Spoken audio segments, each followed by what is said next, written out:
ओम ज्ञानतिमिरन्धस्य ज्ञानाञ्जनशलाकया चक्षुरुन्मिलितं येन तस्मै श्रीगुरवे नमः। श्रीचैतन्यमनोभीष्टं स्थापितं येन भूतले स्वयं रूपकदा मह्यं ददाति सपदान्तिकं। नमः ओं विष्णुपदाय कृष्णप्रेष्ठाय भूतले श्रीमते भक्तिवेदान्तस्वामिनिति नामिने। नमस्ते सरस्वती देवे गौरवाणी प्रचारिणे निर्विशेष शून्यवादी पाश्चात्य देशतारिणे। वाञ्छकल्पतरुभ्यश्च कृपा सिन्धुभ्यैव च पतितानां पावनेभ्यो वैष्णवेभ्यो नमो नमः। जय श्री कृष्ण चैतन्य प्रभु नित्यानंद श्री अद्वैत गदाधार श्रीवासदि गौर भक्तवृंद। हरे कृष्णा कृष्णा कृष्णा हरे हरे, हरे राम राम राम हरे हरे। हरे कृष्ण। तो मैं जस्ट अभी जगन्नाथपुरी से लौट कर आया। वहाँ पर बहुत सुंदर रथ यात्रा हुई और मुझे पता चला कि आज यहाँ पर भी रथ यात्रा मनाई गई। आज ही थे ना फेस्टिवल, एक जगन्नाथपुरी रथ यात्रा और दूसरा भक्ति वेदांत रथ यात्रा। तो मैं इसलिए सोच रहा था कि भगवान जगन्नाथ के बारे में कुछ बोलने का प्रयास करूं। भगवान जगन्नाथ का अवतार जो है ये बहुत विशेष है और विशेष करके ये कलयुग के लिए भगवान का विशेष एक रूप है जो प्रकट हुआ है। भगवान जगन्नाथ के इस रूप के बारे में बहुत सारी अलग अलग कथाएं हैं कि क्यों भगवान जगन्नाथ का रूप ऐसा है जिसमें उनके प्रकट हाथ दिखाई नहीं पड़ रहे, ज़्यादा बड़े ज़्यादा पैर दिखाई नहीं पड़ रहे। कैसे भगवान ने ये रूप को प्रकट किया, इसके पीछे पुराणों में कुछ कहानियाँ बताई गई हैं। आप में से कितने भक्त हैं जिन्होंने सुनी है ये कथा, कैसे भगवान जगन्नाथ प्रकट होते हैं। तो इसका वर्णन किया गया है कि भगवान श्री कृष्ण प्रकट हुए। जैसे कि आप जानते हैं भगवान श्री कृष्ण पहले मथुरा में प्रकट हुए और बाद में फिर वो वृंदावन गए, अपनी बाल्य लीला की, गोचारण लीला की और कुछ साल वृंदावन में रहने के बाद फिर भगवान वापस मथुरा आ गए। मथुरा में कंस और शिशुपाल, दंतवक्र, इन सब असुरों का भगवान ने वध किया और उसके बाद वे द्वारका के लिए प्रस्थान किए। भगवान श्री कृष्ण षड ऐश्वर्य पूर्ण हैं और उनका एक ऐश्वर्य है उनके वैभव, उनका धन। द्वारका में उनकी वैभव दिखाई पड़ता है। उन्होंने 16,108 विवाह किए। लेकिन एक बार देवकी, जो भगवान कृष्ण की माता हैं, देवकी भगवान श्री कृष्ण के साथ मथुरा में थे और जब भगवान श्री कृष्ण मथुरा छोड़कर वृंदावन चले गए तो देवकी को भगवान की बाल्य लीला देखने का अवसर नहीं मिला। जब भगवान श्री कृष्ण द्वारका में आए तो देवकी ने एक बार भगवान से प्रश्न पूछा कि आपकी जो सुंदर लीलाएं हैं जो आपने वृंदावन में की हैं, मैं उन लीलाओं को देखना चाहती हूँ, सुनना चाहती हूँ। तो उन्होंने प्रश्न पूछा रोहिणी से, क्योंकि रोहिणी देवी जो हैं वो दोनों लीला में थी।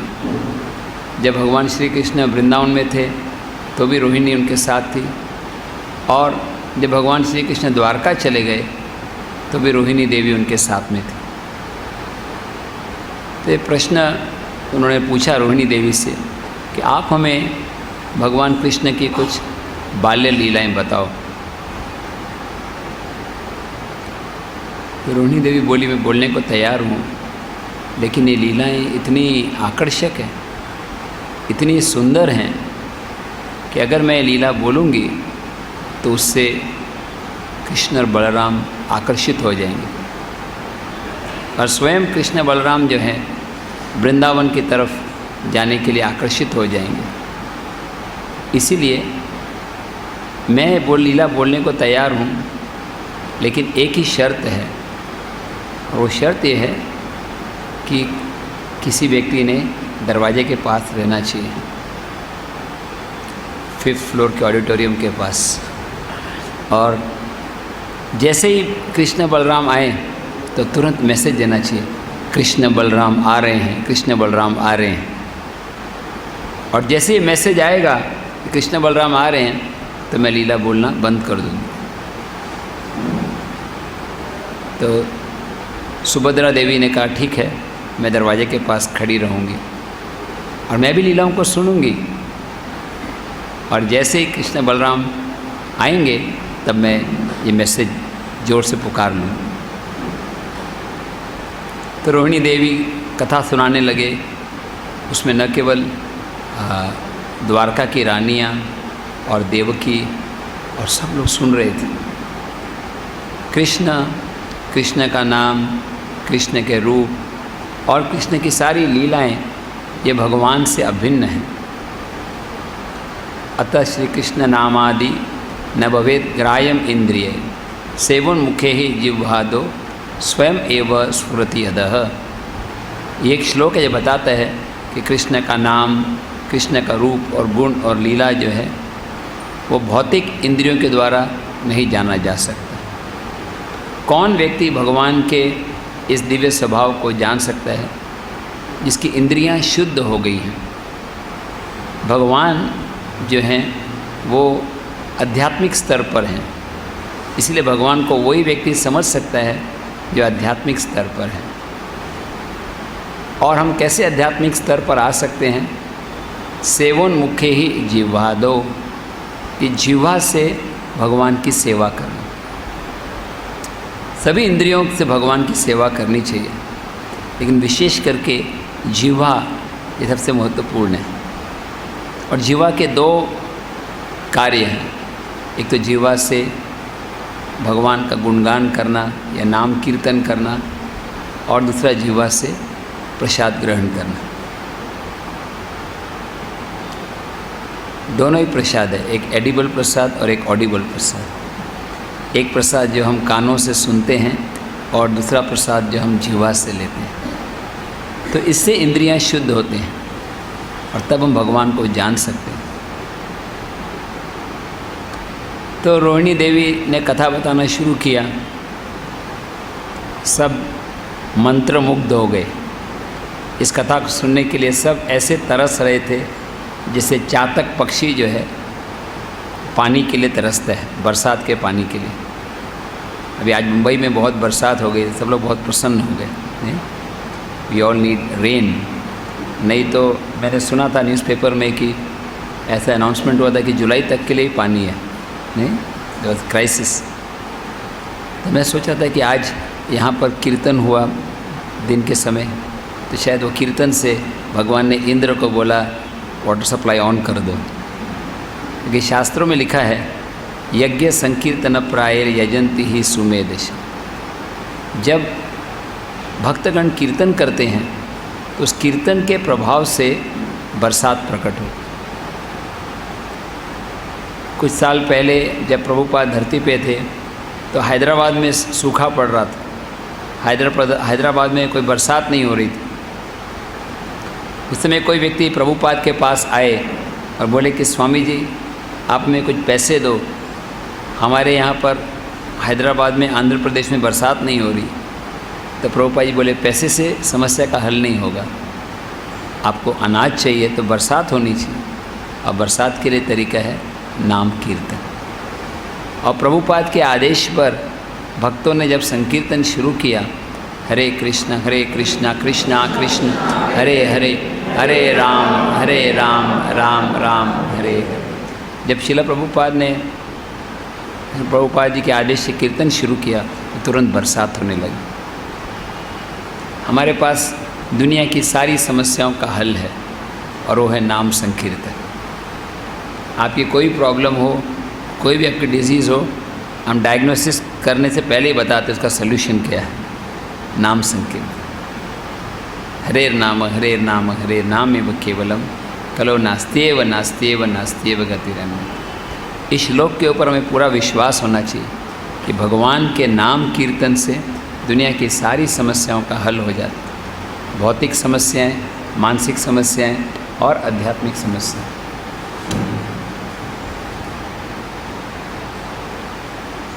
तो रोहिणी देवी जब कथा बताने लगी तो सब मंत्रमुग्ध हो गए। सब ऐसे सुन रहे थे जैसे कोई पेंटिंग होता, एकदम स्तब्ध होकर। और उस समय सुभद्रा माई जो कथा सुन रहे थे बाहर से दरवाजे पर खड़े थे, उनके भी आंखें विशाल हो गई एक्सटेसी में, भाव में। उनके हाथ अंदर चले गए और पैर अंदर चले गए।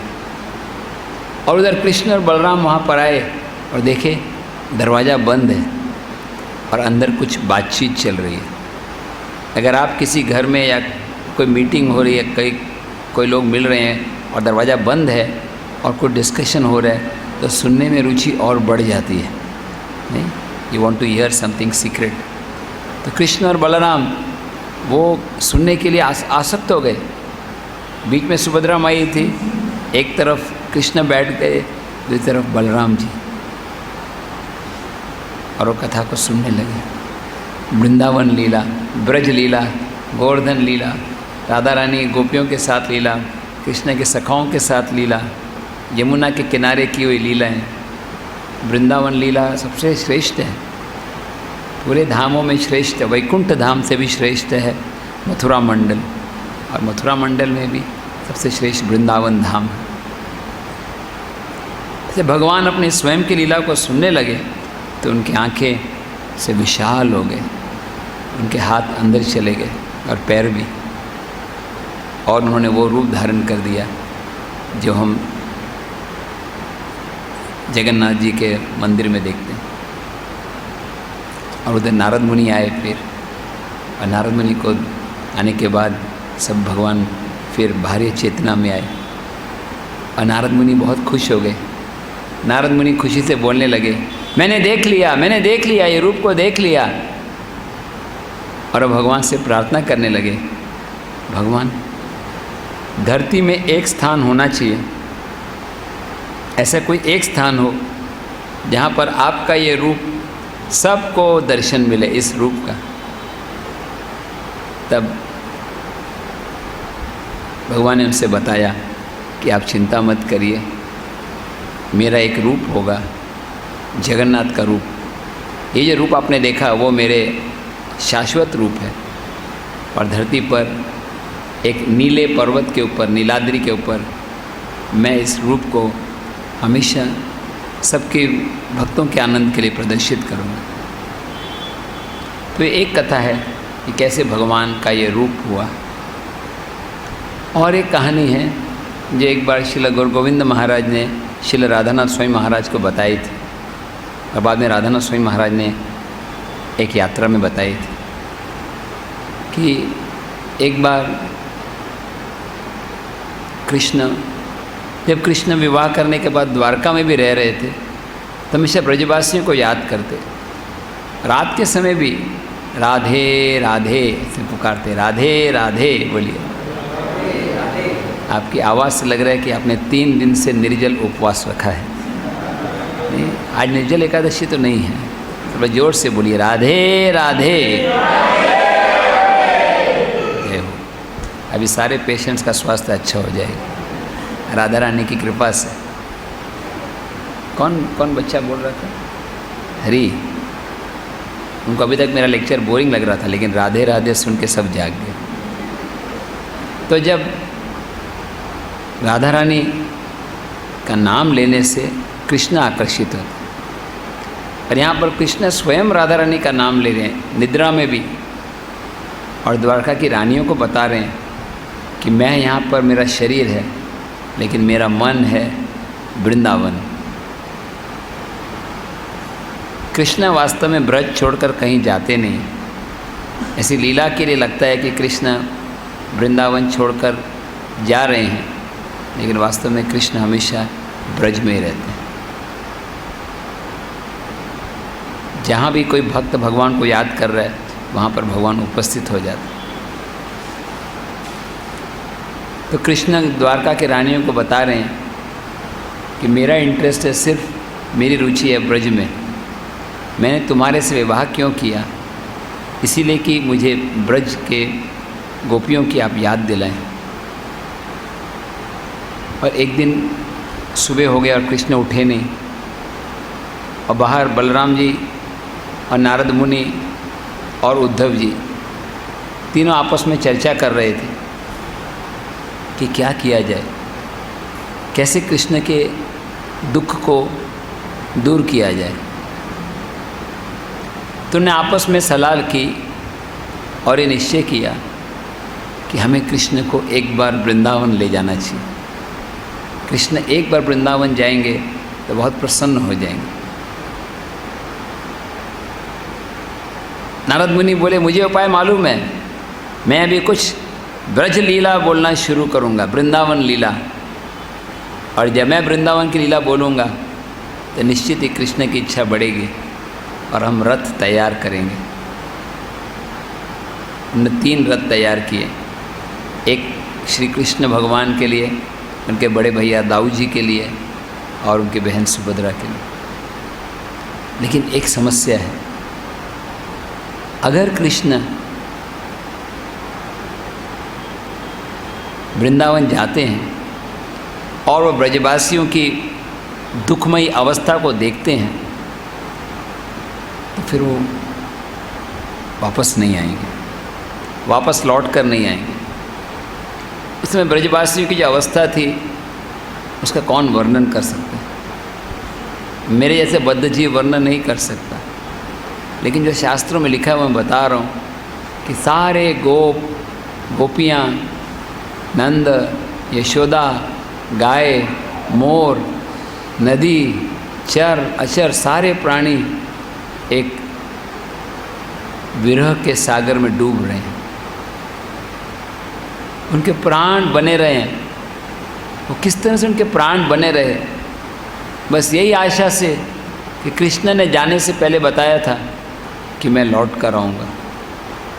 जाने से पहले श्याम सुंदर ने ब्रज गोपियों को बताया था कि मैं लौट कर आऊँगा। बस वो विचार ही है जो उनके प्राणों को बनाए रख रहा था। अगर उनको पता होता कि नंदनंदन वापस नहीं आ रहे तो उसी क्षण अपने प्राणों को त्याग देते। सवेरे से लेकर शाम तक ब्रज के गोपियाँ बस यही सोचते रहते कि कृष्ण आएंगे, कृष्ण आएंगे। कृष्ण के लिए मालाएं बनाते, कृष्ण के लिए भोग बनाते, और फिर कृष्ण जब लौट कर नहीं आते तो सोचते कि शायद कल लौट कर आएंगे। इस तरह से कृष्ण को प्राप्त करने के लिए हमारी आकांक्षा होनी चाहिए। We should feel feelings of separation from Krishna. Krishna के प्रति विरह भाव होना चाहिए कि कब मुझे कृष्ण की प्राप्ति होगी, कब मुझे कृष्ण के दर्शन होंगे।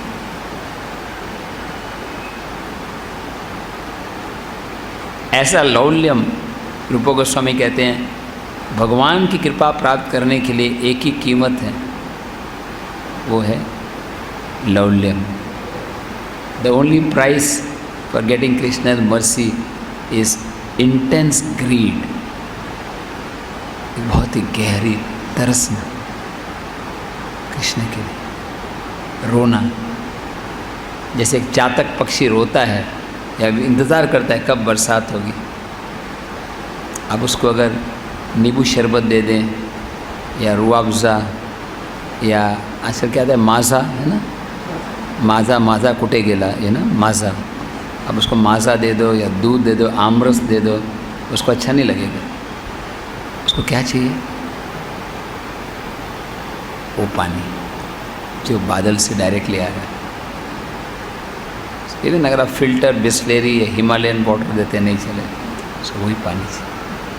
कैसे हमारी चेतना होनी चाहिए, मुझे कृष्ण ही चाहिए, मुझे धन नहीं चाहिए, स्त्री नहीं चाहिए, मान सम्मान नहीं चाहिए, पूजा प्रतिष्ठा नहीं चाहिए, मुझे कृष्ण चाहिए, मुझे कृष्ण के दर्शन करने। कहाँ पर है वो नंद के लाला गोपाल? मैं कृष्ण से मिलना चाहता हूँ। प्रभुपाद कहानी बताते हैं कि एक चोर की कहानी बताते हैं। आपने सुनी है ये कहानी कितने भक्तों ने सुनी है कहानी एक चोर की। एक चोर जो है कथा सुनने के लिए आते हैं, तो सुनिए, राइट। एक चोर, कितने भक्तों ने सुनी है कहानी? नहीं सुनी? एक चोर होते हैं, एक बार एक भागवतम क्लास चल रहा होता है बहुत सुंदर राधा गिरधारी मंदिर में, और एक चोर, शायद मीरा रोड से रहेंगे चोर, मीरा रोड में चोर होते हैं कि नहीं पता नहीं, लेकिन एक चोर आ गया वहाँ और वो कथा सुनने लगा। उस कथा में कृष्ण की सुंदरता का वर्णन था। तो चोर सुनने लगा, कृष्ण इतने सुंदर है, कि गले में सुंदर माला है, सोने के आभूषण हैं, मोतियों की माला है। तो सोचने लगे कि तो बहुत अच्छा है, ये बालक से मैं मिलना चाहता हूँ, मैं इसको मिलूँगा और इसके आभूषण चुरा दूँगा, मेरे पूरे महीने का कोटा पूरा हो जाएगा, राइट। चोरों का भी कोटा सिस्टम होता है, राइट। आप नहीं जानते होंगे क्योंकि आप सब सज्जन हैं। तो चोर, जब बाकी सब लोग क्लास सुन रहे थे, लेकिन वो चोर ध्यान पूर्वक सुन रहा था। कथा सुनने के भी अलग अलग तरीके होते हैं। कोई लोग कथा सुनते हैं क्योंकि सोचते हैं सुनना चाहिए, नहीं तो बस बोलने वाले को बुरा लगेगा, मैं नहीं गया प्रोग्राम में। तो कई लोग इसलिए कथा में आते हैं क्योंकि कथा के बाद प्रसाद होता है। कई लोग कथा में इसलिए आते हैं क्योंकि वो अपना जनरल नॉलेज बढ़ाना चाहते हैं। वो सोचते हैं मैं यहाँ से सुनूंगा और वहाँ दूसरे लेक्चर में बताऊंगा, इम्पोर्ट एक्सपोर्ट। लेकिन रियल सुनना होता है इसलिए कि कृष्ण आ रहे हैं, आज कृष्ण प्रकट हो रहे हैं कथा के रूप में। नहीं, जैसे आज आप सब आए, आज का कार्यक्रम कहीं और होना था, फिर बाद में आज सुबह ही निक्की हुआ। मैं आनंद सिंधु प्रभु को बोल रहा था कि शायद 10-12 ही डिवोटीज आएंगे, लेकिन आप सब इतनी बड़ी संख्या में आए, ये उत्साह बढ़ाने के लिए। इससे प्रूफ होता है कि, इससे सिद्ध होता है कि आपके अंदर कृष्ण को प्राप्त करने की एक तरसना है, एक लौल्यम है। जैसे प्यासा व्यक्ति पानी के लिए तरसता है, जैसे मछली जल के लिए तरसती। जैसे आजकल लोग इंजीनियरिंग कॉलेज में एडमिशन के लिए तरसते हैं। नहीं, अभी रिजल्ट्स आए ना, अभी रोज़ पेपर में हम देखते हैं क्या क्या लोग कैसे कैसे प्रयास करते हैं। क्या CET CAT क्या क्या करते हैं, CAT कैट बन जाएंगे बाद में करते करते, अगर कृष्ण भक्ति नहीं है तो साथ। तो ये चोर बड़े ध्यान से सुन रहा था, और जैसे क्लास ख़त्म हुआ सब चले गए। अधिकांश तो पहले ही चले गए, लेकिन बच्चे कुछ लास्ट में चले गए। लेकिन वो चोर बैठा रहा और वो प्रवचन करने वाले के पास आकर मिला और कहने लगा कि आप जो वर्णन कर रहे हैं वो बालक का, उसका नाम क्या है? मैंने बताया इसका नाम है कृष्ण, गोविंद, गोपाल। तो याद करने लगा, कृष्ण, गोविंद, गोपाल। आप बोलिए, कृष्ण, गोविंद, गोपाल, कृष्ण, गोविंद, गोपाल। और फिर पूछा वो कहाँ रहता है? तो मैंने बताया वो वृंदावन में रहता है। याद करने लगा, वृंदावन, वृंदावन। वृंदावन के पास कैसे पता चलेगा? पास में यमुना है और गोवर्धन। याद करता है नहीं, जैसे होते हैं ना भक्ति वेदांत हॉस्पिटल, सृष्टि कॉम्प्लेक्स, ये ना सेक्टर सो एंड सो। तो डिटेल पता लगा रहा था, वृंदावन, गोवर्धन, यमुना। और वो इतनी तन्मयता से याद कर रहा था सब डिटेल्स। और उसने पूछा कैसे वहाँ जा सकते हैं? तो उन्होंने इशारा किया, रास्ता इस तरह से जाओ। उस समय ट्रेन नहीं थी, अगस्त क्रांति एक्सप्रेस या गरीब रथ या पश्चिम एक्सप्रेस। हमारे सुंदर गोपाल प्रभु जी तो वहीं पे रहते हैं, वृंदावन में। नहीं, थोड़ा वृंदावन थोड़ा वहाँ। तो पैदल निकल पड़े। इमेजिन पैदल निकलना वृंदावन के लिए। उस समय कोई नदियाँ पार करना, पर्वत पार करना। वो किस लिए जा रहे थे? उनको सोना चाहिए था, उनको पैसे चाहिए थे। और वृंदावन गए ढूंढते ढूंढते, और वास्तव में उनको कृष्ण दिखाई पड़े। और कृष्ण देख कर इतने खुश हो गए। कृष्ण को बोले, कृष्ण स्पर्श करते बोले मुझे आपके आभूषण चाहिए। कृष्ण बोले नहीं नहीं नहीं, मेरी मैया यशोदा नाराज हो जाएगी। और कृष्ण को स्पर्श किया उसने, बस कृष्ण को स्पर्श किया। ही टच्ड कृष्ण, और उसको भगवान की कृपा मिल गई। तो ऐसे ग्रीडीनेस हुई थी, लौल्यम। नहीं तो हम 10 लाख नाम जप कर लें, इस्कॉन में 100 साल सेवा कर लें, और बड़े प्रसिद्ध हो जाएं, कोई सन्यासी बन जाए, बड़े पोस्ट पे आ जाए, लेकिन जब तक कृष्ण के लिए एक लवली ग्रीड पैदा नहीं होगा तो आपकी भक्ति में सफलता नहीं मिलेगी। हमें ऐसे we should have that intense desire, I want to be with Krishna. नहीं तो खाली संस्था में रहने से सफलता नहीं मिलेगी। जैसे कोई हॉस्पिटल में रहता है तो ठीक हो जाएगा, ऐसा नहीं है, उसको दवाई लेनी चाहिए। कि वो हॉस्पिटल में रहता है और कैंटीन में घूमता है और फाउंटेन वगैरह बाहर आसपास के डेकोरेशन देखकर चला जाता है, उसकी तबीयत ठीक नहीं होगी, उसको डॉक्टर से दवाई लेनी।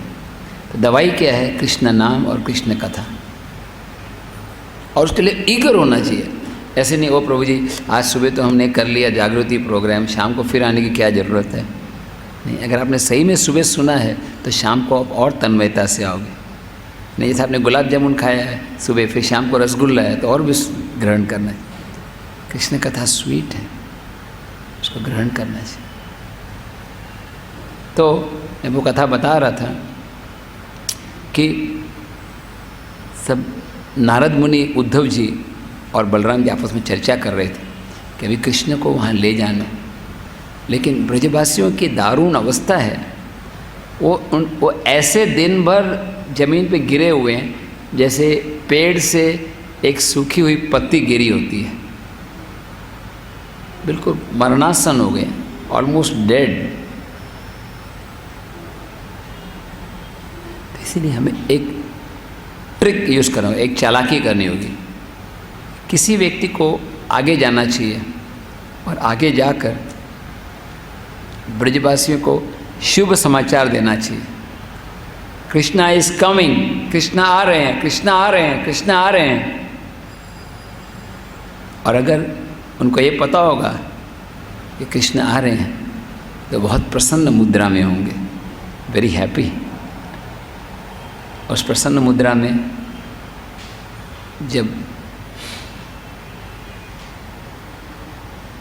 कृष्ण को वो देखेंगे, कृष्ण उनको देखेंगे, तो कृष्ण फिर बड़ी खुशी से मिलके फिर वापस आएंगे।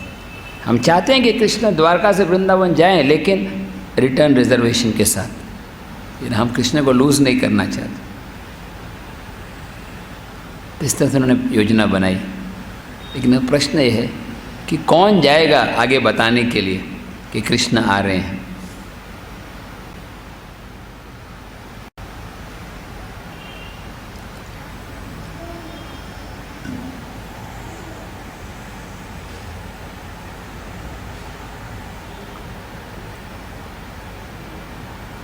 कौन जाएगा आगे बताकर? नारद मुनि बोले, उद्धव तुम जाओ, तुम बिल्कुल कृष्ण जैसे हो।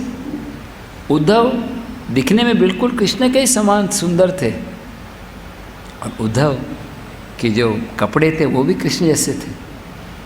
उनकी आंखें कमल के फूल के समान थे, और वो कृष्ण को प्राण के समान प्रिय थे। वो कृष्ण के हृदय को जानते थे। उद्धव तुम जाओ। उद्धव ने कहा, मैं जाने को तैयार हूँ, लेकिन मैं कुछ साल पहले गया था।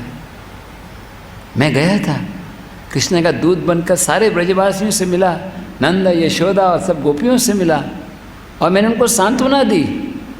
और मैं देख रहा था कि सब रो रहे हैं कृष्ण के विरह में।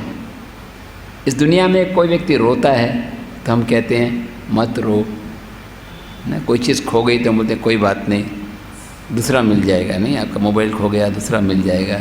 आपके पैसे चले गए, दूसरा मिल जाएगा। कोई मर गया तो हम बोलते हैं कोई बात नहीं, शरीर की मृत्यु होती है, आत्मा की नहीं होती। देहिनोस्मिन् यथा देह, स्टैंडर्ड कोटेशंस है हमारे पास। लेकिन अगर कोई कृष्ण के लिए रो रहा है तो क्या बोलेंगे उसको? बोलेंगे और रो और रो। ये रोना ही प्रेम की परिपक्वता है, is a mature of loving devotion. Krishna के लिए रोना। नयनम गलदश्रुधारया वदनम गद्गद हृदया गिरा पुलकेर्निचितं वपु कदा तव नाम ग्रहे न भविष्यति। हमारे सबसे अच्छे शिक्षक हैं प्रेम अवतार, युग अवतार गौरंग महाप्रभु। वो परफेक्ट टीचर हैं प्रेम सिखाने के लिए। और वो इस श्लोक में बोलते हैं कि कैसे भगवान का नयनम गलदश्रुधारया, वो समय कब आएगा जब मेरे आँखों से आंसू आएंगे, कब मेरे शरीर में कंपन होगा एक्सटेसी के कारण, कब मुझे पूरा जगत शून्य नजर आएगा सिवाय कृष्ण के। सब जगह पे ढूंढेंगे कृष्ण। जब कृष्ण रासलीला को छोड़कर वृंदावन से चले गए तो सारे गोपियाँ इस तरह से बिलक बिलक कर रो रहे थे, पेड़ों से पूछ रहे थे क्या आपने कृष्ण को देखा, क्या नंदन कृष्ण यहाँ पर आए।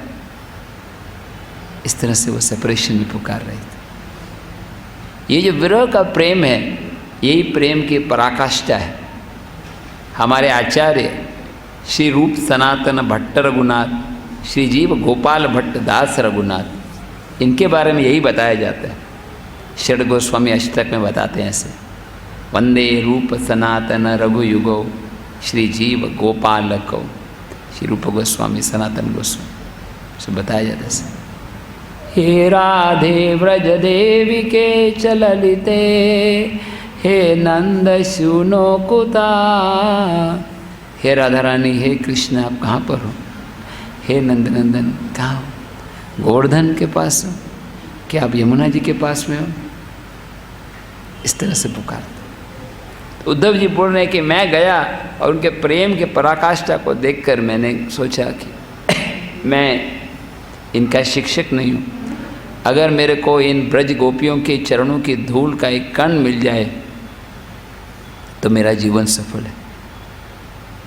मैं ब्रज के गोपियों के चरणों की धूल चाहता हूँ, और गोपियाँ तो शायद धूल देंगे नहीं, इसलिए मैं एक घास के तिनका के रूप में जन्म नहीं चाहता, गुलमलता। I want to take birth as a blade of grass somewhere in Brajdham. Brajdham में एक घास के तिनके के रूप में जन्म चाहता हूँ। जब ब्रज के गोपियाँ अपने चरण कमल मेरे सिर के ऊपर रखेंगे तो मैं धन्य हो जाऊँ। तो उद्धव जी कह रहे हैं कि जाते समय मैंने गोपियों को बोला था कि मैं जब मथुरा में जाऊंगा तब मैं कृष्ण को बताऊंगा, और उनसे मैं निवेदन करूंगा कि आप जाके ब्रजवासियों से मिलो। और मैंने संदेश दिया कृष्ण को, लेकिन फिर भी कृष्ण नहीं गए। अब मैं फिर से आके गोपियों को बोलूँगा कृष्ण आ रहे हैं, कृष्ण आ रहे हैं, तो कौन विश्वास करेगा। नहीं, वो कहानी है ना, शेर आया शेर आया, मराठी को बोलते लांड, हाँ लंडगाला। तो वो सोचते अभी आया आया, एक बार बोला नहीं है, दूसरी बार बोला नहीं, तीसरी बार कोई विश्वास ही नहीं करे। तब नारद मुनि बोले बलराम जी तुम जाओ, तुम कृष्ण के बड़े भैया हो, तुम्हारे पे लोग विश्वास करेंगे। बलराम जी बोले मैं भी गया था, मैं भी गया था, और मैंने 2 महीने बिताए बहुत सारी लीलाओं में, और लौटते समय मैंने भी नंद बाबा यशोदा और गोपियों को बताया कि मैं भी कृष्ण को वापस भेजता हूँ, मैं कृष्ण को भेजूँगा। और जब मैं लौट कर आया तब मैंने कृष्ण को ये संदेश दिया, लेकिन कृष्ण नहीं गए। तब नारद मुनि सोचने लगे किसको भेजा जाए।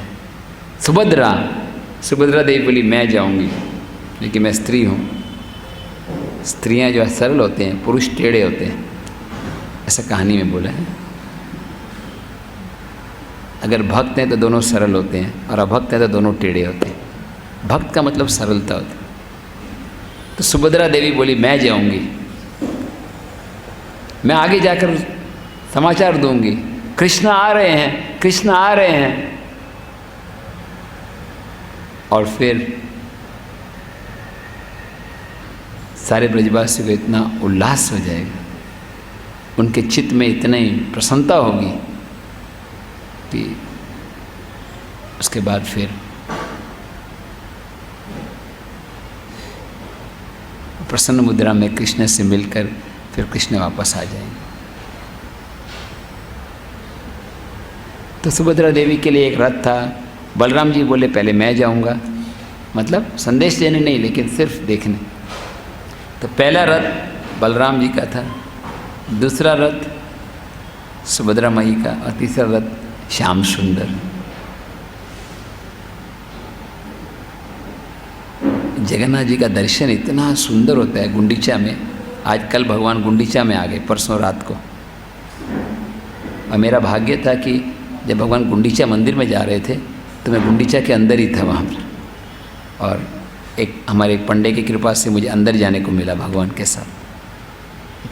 गुंडीचा में जब भगवान जगन्नाथ का दर्शन कहीं भी करो तो बहुत सुंदर है, और रथ यात्रा में करो तो 1000 गुना ज़्यादा होता है, और जब भगवान गुंडीचा में पहुंच गए तब दर्शन करो तो और भी ज़्यादा होता है। तो आज अभी मैं से बात कर रहा हूँ तो मेरे सामने वो भगवान जगन्नाथ का दृश्य है जो कल शाम को 6 बजे मैं देख रहा था। भगवान का चंदन लगा रहे हैं। जगन्नाथ भगवान बहुत दयालु है। मेरे को लग रहा था कि गुंडीचा में ही रहना चाहिए अगले 7 दिन, लेकिन जगन्नाथ की लीला सुनाना वो भी महत्वपूर्ण सेवा है। भगवान ज़्यादा खुश होते हैं। भगवान गीता में बोलते हैं कि जो मेरी कथा दूसरे भक्तों को सुनाता है मैं उससे ज़्यादा प्रसन्न होता हूँ। भगवान जगन्नाथ की रूप इतना आकर्षक है कि एक अभक्त भी आकर्षित हो जाएगा उनकी सुंदरता को देखकर। तो बलराम जी निकल पड़े रथ के ऊपर, और जैसे वहाँ पे पहुँचे क्या देखा उन्होंने, पूरा ब्रज शांत सूना, ऐसा लग रहा है कि कोई है ही नहीं, सब जमीन पर हैं, जैसे निष्प्राण हो गए मानो। और ये देखकर बलराम जी की आंखें बिल्कुल बड़े हो गए, उनके हाथ अंदर चले गए और उनके पैर भी। इधर सुभद्रा देवी आई, और सुभद्रा देवी भी जब इस पराकाष्ठा, प्रेम के पराकाष्ठा की अवस्था को देखा तो उनकी भी आंखें बड़े हो गई। वो भूल गए उनका कार्य क्या था। उनको आके संदेश देना था, कृष्णा इज कमिंग, कृष्णा आ रहे हैं, लेकिन अपने पर्पस को भूल गए। फिर नारद मुनि ने वृंदावन लीला का गान शुरू किया। नारद मुनि ने सोचा कि सुभद्रा देवी ने मैसेज दे दिया होगा, तो वृंदावन की लीला गाने लगे। और जब कृष्ण सुने वृंदावन गोवर्धन, कृष्ण अपनी लीला को सुन के इतने, मेरी मुरली कहाँ पर है, वृंदावन कहाँ। नारद मुनि बोले आपके लिए रथ तैयार है, आप रथ पर आरूढ़ होइए, आप चलिए। और कृष्ण बड़े खुशी के साथ तैयार हो गए आने के लिए। कल जब आज से 2 दिन पहले इस समय शाम को 8:30 बजे पहंडी शुरू हुई थी, जब भगवान जगन्नाथ गुंडीचा तो पहुंच गए थे एक दिन पहले, लेकिन अगले दिन वो गुंडीचा मंदिर के बाहर से अंदर जा रहे हैं। उसकी एक सेरेमनी जिसको पहंडी बोलते हैं। तो जो बलिष्ठ पंडे होते हैं, बहुत शक्तिशाली, वो भगवान को लेकर जाते हैं अंदर। और भगवान ऐसे चलते हैं जैसे कोई एक ड्रंकन एलिफेंट, एक नशे में मग्न हुआ हाथी। भगवान एकदम ऐसे झूम झूम के चलते हैं। आपने देखा है पहंडी, टेलीविज़न पे भी देखा होगा, नहीं ऐसे ऐसे मिलिट्री सोल्जर की तरह, डर की तरह नहीं, उनकी आंखें ऐसे रोल कर रहे थे। और मैंने कई भक्तों से अनुभव किया, हर एक भक्त को लगता है कि भगवान मेरी ओर देख रहे हैं। हर एक भक्त को भगवान, हर एक को स्पेशल। ये जगन्नाथ का स्वभाव है। अभी कोई मंत्री है, पॉलिटिशियन है, वो सबका ख्याल रखना भी चाहे तो नहीं रख पाएगा, वो पागल हो जाएगा। नहीं, इसको बोला जाए 10 करोड़ लोगों का नाम याद करो तो मुश्किल हो जाएगी। लेकिन भगवान जगन्नाथ हर एक का नाम जानते हैं, हर एक के इच्छा को जानते हैं, हर एक के हृदय में क्या चल रहा है वो जानते हैं। वो ओडिया नाथ नहीं है, वो जगन्नाथ है, सबके स्वामी।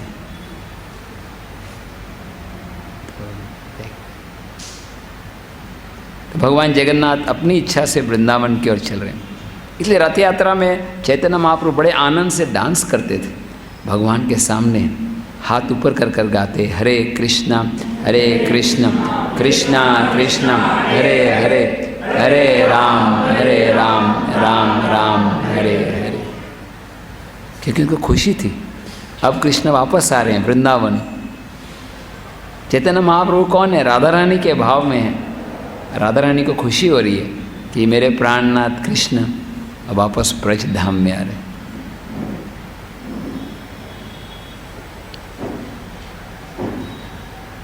कृष्ण जब वहाँ पर पहुँचते हैं और ब्रज की अवस्था को देखते हैं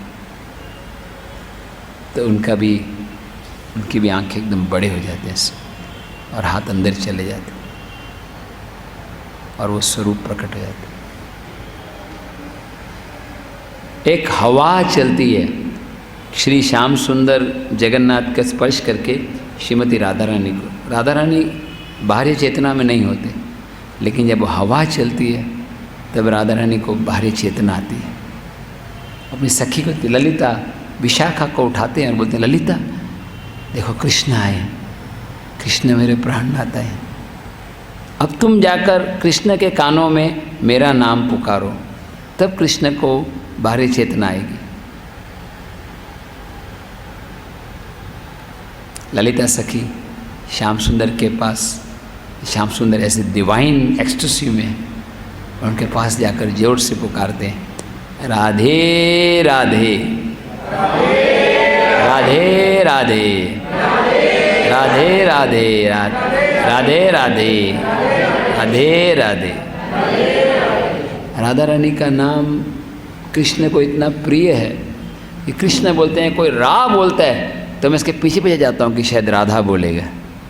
आप रा भी बोलते हो तो कृष्ण आपके पीछे पीछे आते हैं। इसलिए आप हरे बोल रहे, वो भी राधा रानी का नाम है। लेकिन हमारा क्या होता है, हम हरे बोलते हैं और फिर नींद आ जाती है, हरे कृष्ण, हमें नींद आ जाती है। अगर आप रथ यात्रा का मतलब समझना चाहते हो तो पहले नाम जप ध्यानपूर्वक करना चाहिए, क्योंकि नाम जप करना यानी राधा और श्याम सुंदर को हृदय में बुलाना। श्रील प्रभुपाद जी बताते हैं, Rath Yatra means to welcome the lord in the core of our hearts. अपने हृदय के आंगन में गोपीनाथ को वापस बुलाना, क्योंकि हमारा हृदय वास्तव में वृंदावन है। हमारा हृदय कृष्ण की लीला स्थली है। अब दुर्भाग्यवश काम, क्रोध, लोभ, ये सब 6 शत्रुओं ने कब्जा कर लिया, लेकिन अब हमें हरि नाम के द्वारा कृष्ण के लिए योग्य स्थान बनाना। जैसे चैतन्य महाप्रभु इस श्लोक पे जोड़ देते थे, हरेर नाम हरेर नाम एव केवलम कलो नास्त्येव नास्त्येव नास्त्येव गतिरन्यथा। कि मुझे भगवान कि चैतन्य महाप्रभु बताते हैं कि भगवान के प्राप्ति के लिए इस कलयुग में और कोई उपाय नहीं है, केवल हरि का नाम, केवल हरि का नाम और केवल हरि का नाम।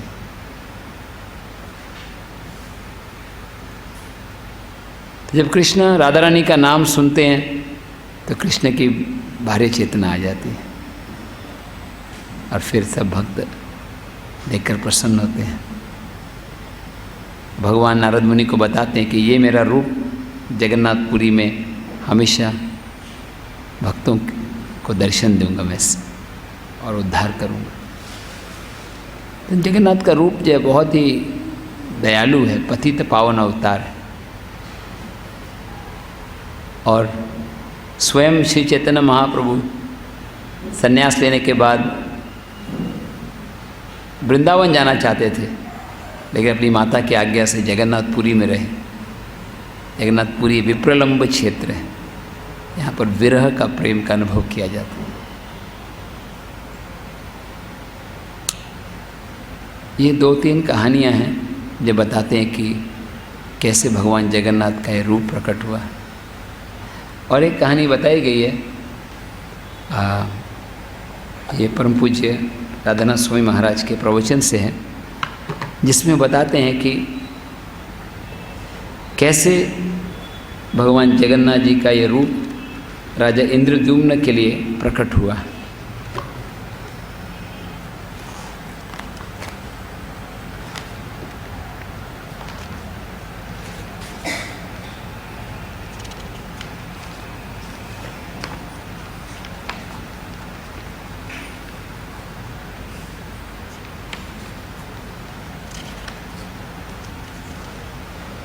बहुत सारे अलग अलग कहानियाँ जो मैं आज कहानी बताने जा रहा हूँ, उसके 3-4 अलग अलग वर्शंस हैं, लेकिन मैं सबसे छोटी वाली कहानी बता रहा हूँ कि सतयुग में एक बड़े राजा थे जिनका नाम था महाराज इंद्रद्युम्न, और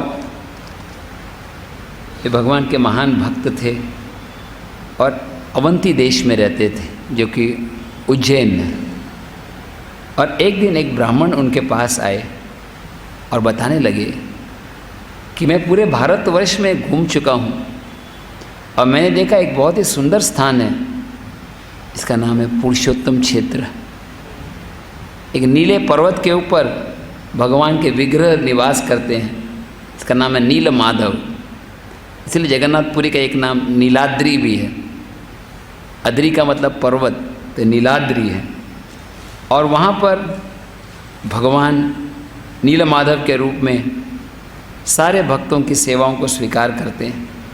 पास में एक कुंड है जिसका नाम है रोहिणी कुंड, और जो एक बार एक कौआ वो घूमते घूमते आ गया, उसने रोहिणी कुंड से थोड़ा जल पिया और तुरंत उसको चतुर्भुज रूप मिल गया।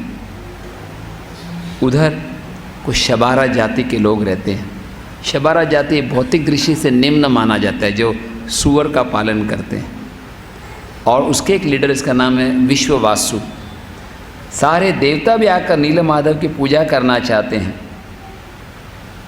जब राजा ने सुना तो अपने मंत्री को बुलाया, विद्यापति तुम जाओ और पता लगाओ ये स्थान कहाँ है। विद्यापति निकल पड़े और उत्कल देश में आए। उड़ीसा का प्राचीन नाम उत्कल देश है। और वहाँ पर एक विश्ववासु से मिले और विश्ववासु से पूछा कि आप नील माधव कहाँ हैं, बता सकते हैं? विश्ववासु बोले मैं तो रोज़ जाता हूँ, आप चलो मेरे साथ। और विद्यापति ने जब नील माधव के दर्शन किए तो आनंदित हो उठे। नील माधव के प्रसाद को उन्होंने ग्रहण किया और उनकी इच्छा हो रही थी मैं यहीं पर रहूं, ये आध्यात्मिक दुनिया है। लेकिन उनको लगा कि नहीं, मुझे राजा इंद्रद्युम्न को समाचार देना है। तो वे जाकर इंद्रद्युम्न महाराज के पास लौट कर आए और इंद्रद्युम्न महाराज सब सैनिकों को लेकर पहुँचे नील माधव के दर्शन के लिए। लेकिन उस समय जब वहाँ पहुँचे तब उनको समाचार मिला, जो अभी नया राजा था, वो बोला कि जैसे विद्यापति गए बड़ा तूफान आ गया, पूरा नीलाचल जो है वो धूल से ढक गया और वो विग्रह जिसका नाम था नील माधव, वो विग्रह अभी किसी को दिखाई नहीं पड़ रहा। और जब राजा इंद्रद्युम्न ने सुना तो कितना दुख लगा। वो सोचने लगे कि मैं अपने प्राणों को नहीं बना सकता, मेरा जीवन बेकार है, मैं भगवान नील माधव का दर्शन नहीं कर सका, इससे अच्छा कि मैं आत्महत्या कर लूँ। और वहीं पर बैठ गए बिना भोजन के और बिना जल के। और उस समय नारद मुनि वहाँ पर प्रकट हुए और नारद मुनि उनको बताया कि आप चिंता मत करो, भगवान आपके लिए प्रकट होंगे, अब मेरे साथ चलो। नारद मुनि उनको लेकर गए एकाम्र वन, जिसका आजकल नाम है भुवनेश्वर। जैसे सवेरे मेरा फ़्लाइट सुबह 1 बजे का था, तो 11 बजे सुबह मैं लिंगराज के दर्शन कर रहा था भुवनेश्वर में। हालांकि शिव जी के बहुत सारे ज्योतिर्लिंग हैं, 12 ज्योतिर्लिंग, ये लिंगराज का बहुत विशेष स्थान है। और ये इंटरेस्टिंग है, पुजारी बताते हैं कि वहाँ पर बीच में विष्णु शिला भी है और साइड में शिव जी भी, तो दोनों हैं वहाँ पर। लिंगराज महादेव ये 12 ज्योतिर्लिंग में से एक है। तो राजा इंद्रद्युम्न लिंगराज की पूजा करने लगे, शिव जी को प्रसन्न करने लगे। और शिव जी बोले कि तुम पुरुषोत्तम क्षेत्र जाओ, जगन्नाथपुरी, सबसे पहले नरसिंह भगवान की मूर्ति स्थापना करो और फिर नील माधव तुम्हारे सामने लकड़ी दारू ब्रह्म के रूप में आएंगे। तो ये लोग लौट के आए, इन्होंने नरसिंह भगवान की पूजा की और फिर वो यज्ञ करने लगे। 1000 अश्वमेध यज्ञ करने थे।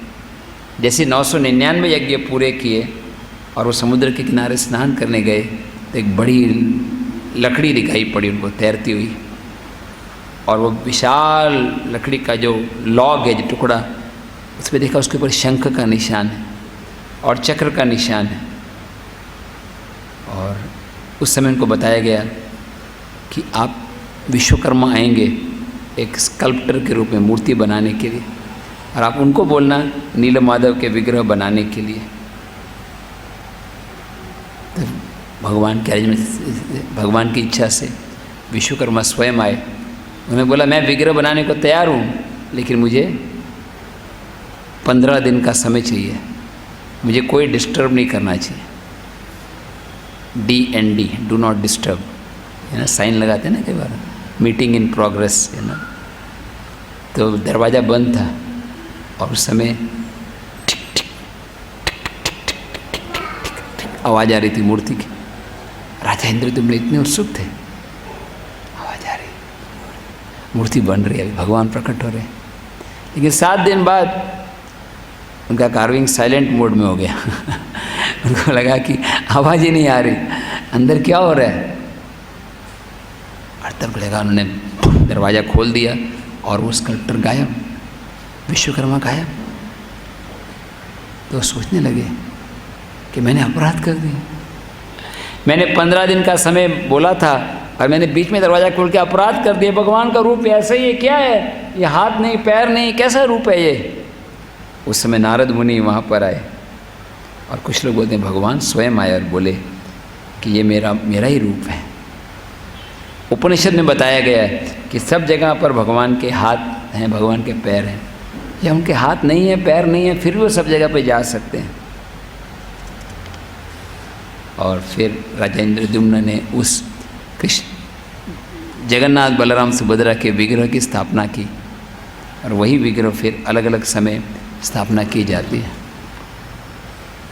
12 साल, अप्रॉक्सीमेटली 12 साल में एक बार नव कलेवर होता है, मतलब नए विग्रह बनाए जाते हैं और भगवान को रिक्वेस्ट करते हैं कि आप इस नए विग्रह में प्रकट हो। और अगला वर्ष जो है 2015, ये बहुत स्पेशल है जगन्नाथपुरी के लिए, क्योंकि भगवान के नव कलेवर होने वाले हैं। तो बहुत ही इन्वॉल्व प्रोसेस है। भगवान सपने में आके बताते हैं कि कहाँ से लकड़ी मिलेगी बनाने के लिए, और जहाँ पे लकड़ी होती है वहाँ पर कुछ निशान होने चाहिए शंख चक्र के। उधर पास में एक सांप भी होना चाहिए। हरे कृष्ण, इमेजिन आपको वो टीम में भेजा जाए ढूंढने के लिए, तो कैसा लगेगा, नहीं? जाके ढूंढो जंगल में, जहाँ सांप हो वहाँ पर, और फिर कैसे उसको लेकर आना है, और फिर विग्रह कैसे बनाने हैं। और बनाने के बाद एक रात्रि के समय पूरे शहर में ब्लैकआउट कर देते हैं, पूरी में अंधेरा, किसी को पता नहीं चले। और 2 या 3 पुजारी जिनकी आंखों में पट्टी बांधी जाती है, वो फिर भगवान से निवेदन करते हैं कि आप इस विग्रह में आओ। और जो भी सेवा करते हैं उनकी बहुत जल्दी मृत्यु हो जाती है। वो भगवत धाम, बूढ़े भक्ति सेवा को स्वीकार करते हैं। ऑफकोर्स मृत्यु यानी भगवान के धाम। जैसे अभी मैं पुरी में सेवा कर रहा था, अभी बॉम्बे में कर रहा हूँ। मृत्यु का मतलब सेंटर चेंज हो जाता, नहीं, कपड़े बदली हो जाते। आत्मा तो वही है, नहीं, जॉब ट्रांसफ़र हो गया है। जैसे भक्तिवेदांत हॉस्पिटल यहाँ है या वृंदावन में है, यहाँ पे एक और हॉस्पिटल है ना अभी, हाँ, तो जहाँ भी सेवा कर रहे हैं। तो ये नवकलेवर का दर्शन अगले वर्ष होगा, लेकिन एक्सपेक्टेड है कि 30 लाख लोग आने वाले अगले वर्ष। भीड़ बहुत होगी, पता नहीं रहने की जगह, प्रसाद। लेकिन जगन्नाथ है, ओडिया नाथ नहीं है, वो इंडिया नाथ नहीं है, वो तो सब अपने लिए कर सकते। ये थोड़ी सी कुछ कहानियाँ हैं जो मैंने महापुरुषों, गुरुदेव और वैष्णव के मुख से सुनी है, जो बताते हैं भगवान की महानता। अंत में समय हो रहा है, जगन्नाथ जी की एक लीला बता के मैं अंत करूँगा। कैसे जगन्नाथ जी कितने दयालु हैं। एक बार एक भक्त होते हैं जिनका नाम होता है बंधु महंती। मैंने कहानी उस दिन बताई थी, कितने भक्तों ने सुनी है कहानी, मैंने सुबह कार्यक्रम बताई थी। बंधु महंती बहुत ही गरीब व्यक्ति होते हैं और एक दिन इतने गरीब होते हैं कि उनके पास खाने के लिए भी कुछ नहीं होता।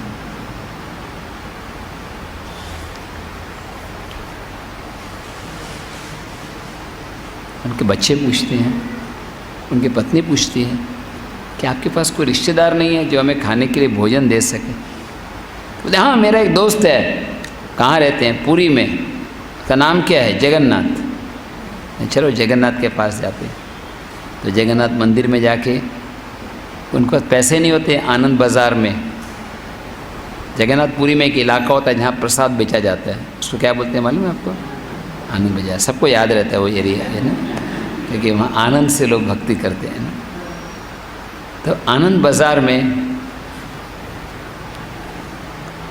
वो उनके पास जाने खरीदी करने के लिए पैसे नहीं होते। मंदिर के बाहर ही सो जाते हैं भूखे पेट, और रात को स्वयं भगवान जगन्नाथ उठते हैं और अपनी थाली लेकर उसमें सब प्रसाद लेकर बंधु महंती को उठाते हैं। बंधु उठो उठो।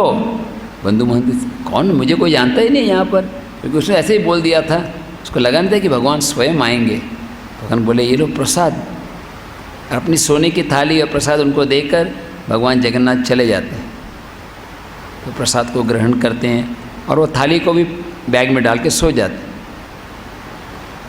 वो थाली को बैग में डाल के रात को सो जाते हैं, और सुबह क्या समस्या होती है? मंगल आरती के लिए, भोग के लिए थाली गायब। सब लोग ढूंढते पकड़ लेते हैं, अरे यही है वो चोर। और राजा उसको कैद में डाल देते हैं, तुम चोर हो। बोलते नहीं नहीं, भगवान जगन्नाथ ने मेरे लिए ला कर दिया, हमें सिखा रहे हो, हम इतने साल से ऑफरिंग कर रहे हैं। और रात को फिर भगवान राजा के स्वप्न में आके बोलते हैं, हे राजन, तुम जान लो कि पुरी का वास्तविक राजा मैं हूँ और तुम मेरे सेवक हो। मैंने अपनी प्लेट लेकर, अपना महाप्रसाद लेकर अपने भक्त को दिया, तेरे बाप का कुछ नहीं लिया मैंने। हाँ? फिर क्यों तुम मेरे भक्त को कष्ट दे रहे हो? जाओ तुम बंधु महंती से माफ़ी मांगो। राजा बेचारा दौड़ते हुए जाता है और उनसे माफ़ी मांगता है, और जगन्नाथपुरी के ही पास उनके लिए रहने की व्यवस्था भी करते। आज भी वो जगह है बंधु महंती का स्थान। तो हमें विश्वास होना चाहिए कि भगवान जगन्नाथ हमेशा मेरे साथ में, और जगन्नाथ को सबसे प्रिय है भगवान का नाम लेना। हरे कृष्णा कृष्णा कृष्णा हरे हरे, हरे राम